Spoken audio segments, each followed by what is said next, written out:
بسم الله الرحمن الرحیم. زما خوږو مسلمانانو ورونو، د شب برات شپې په حوالې سره یو څو خبرې سره شیر کوم. ټولو ملګرو ته ګزارش ته دا ویډیو پوره وګورو او مخ ته بیا شیر کو. سبا چې کومه روانه شپه ده، یعنی منګل ورځ به تیری بود شپه، دا د شب برات شپه ده. که سبا شه روزه نیوله دا ثوابي روزې دي، د منګل روزه او د بود ورځې روزه.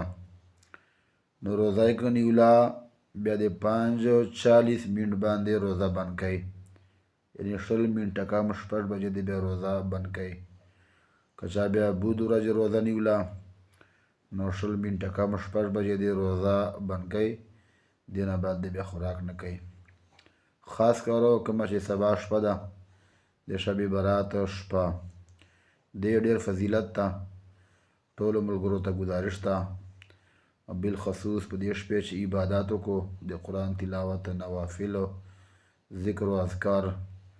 او روایت چې راځي، حضرت امام فخر الدین رازي رحمت الله تعالی علیه فرمایي چې کوم مسلمان په دې شپې چې 100 رکعاته نفل وکړي خاص الله رضا پاره، نو الله کریم د خواته 100 فرشتې رولږي.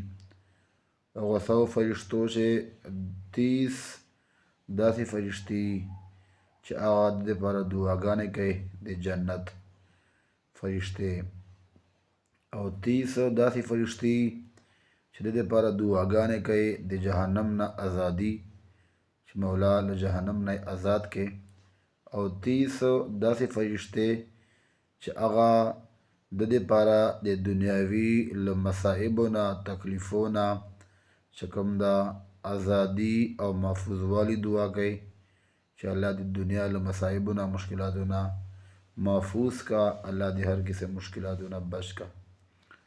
او فرمایي چې 10 فرشتې داسې چې هغه الله کریم دا ذمہ داری ورکي چې هغه مسلمانان له شیطان حملو نه بچ کوي، شیطان له وسوسو نه بچ کوي. ټولو ملګرو ته ګزارش ته دا ویډیو وګورو، مخ ته یې شیر کو. سبا که چا روزه نیوله د منګل روزه ثوابي روزې دي، 20 منټه کم 6 بجې روزه بند کوو. او که چا د بود ورځې روزه نیوله نو دا ثوابي دي. که بیا چا سبا نه نیوله نو بود خمیس روزه نیولی سي. الله دې موږ ټولو مسلمانانو ته په دې باندې عمل کولو توفیق او نصیب کړي.